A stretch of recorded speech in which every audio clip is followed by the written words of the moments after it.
Bonjour, c'est Norbert de Permaculture-Finistère. Voici la vidéo du jour. Voici le triangle, donc sur le plan vu d'en haut par Google Earth, vous reconnaîtrez sûrement. Donc vous avez ici une haie de Troène, là vous avez un voisin de l'autre côté avec on voit des saules, là un phormium que j'ai planté. C'est la petite serre qui me sert à faire des tomates pour ici, des salades, des petites plantations et devant un carré potager que j'ai récupéré dans un ancien de mes travaux. Donc vous voyez aussi des acères donc, qui sont actuellement sans feuilles. Par exemple ceux-là, je vous avais dit que j'en avais planté parce que j'avais coupé des arbres et qui m'embêtaient un petit peu à cause de la lumière.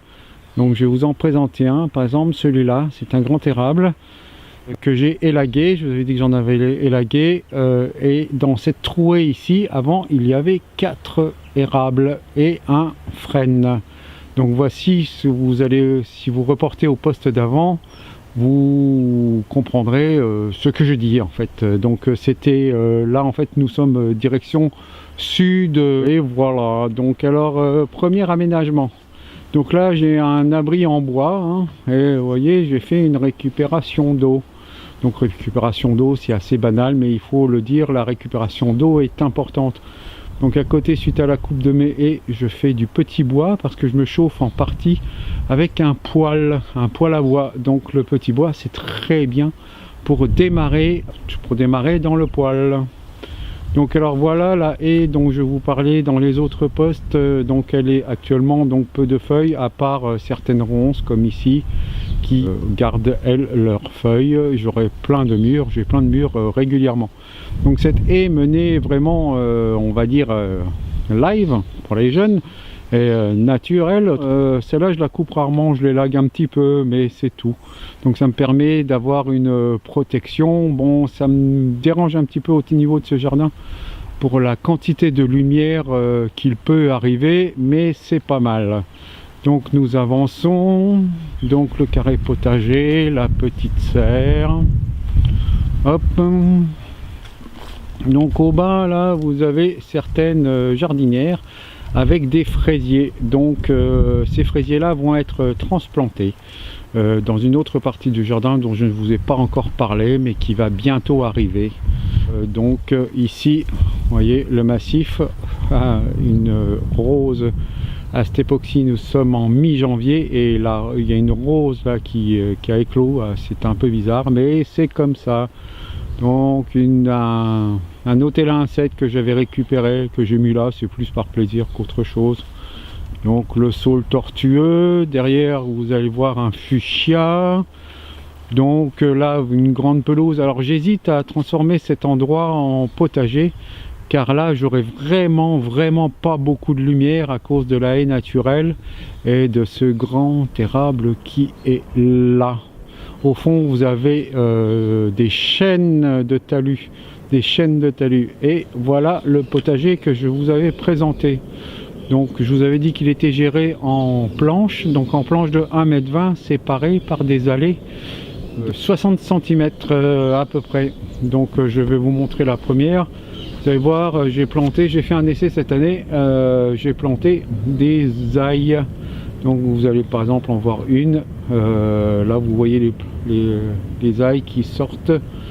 Donc je suis assez content de cette plantation. Donc après vous allez avoir deux autres planches, des planches vraiment traitées permaculturellement. Vous voyez, j'ai pas un gros désherbage, j'ai un mélange de poireaux avec il y a eu des radis, j'ai mis aussi un petit peu de sarrasin, j'ai mis des baies, des panais. Les panais ont été retirés, je les ai mangés.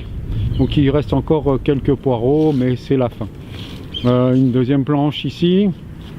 Donc là derrière les bouteilles en plastique vous avez un massif de framboisiers qui donc cette partie là je vais la conserver mais pour moitié et je transférerai une partie de ces framboisiers dans une autre partie du jardin.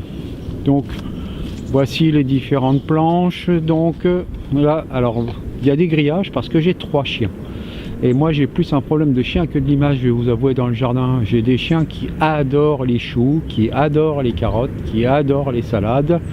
Et mon gros problème, c'est d'empêcher les chiens de venir manger mes légumes. Mais j'ai vu sur différents sites que le chien était un amateur de végétal, malgré que ce soit un carnivore à la base. Pas totalement omnivore, mais plutôt carnivore. Donc voilà les planches, comment elles sont. Vous voyez, là il reste quelques poireaux, mais les fûts ne sont pas très gros.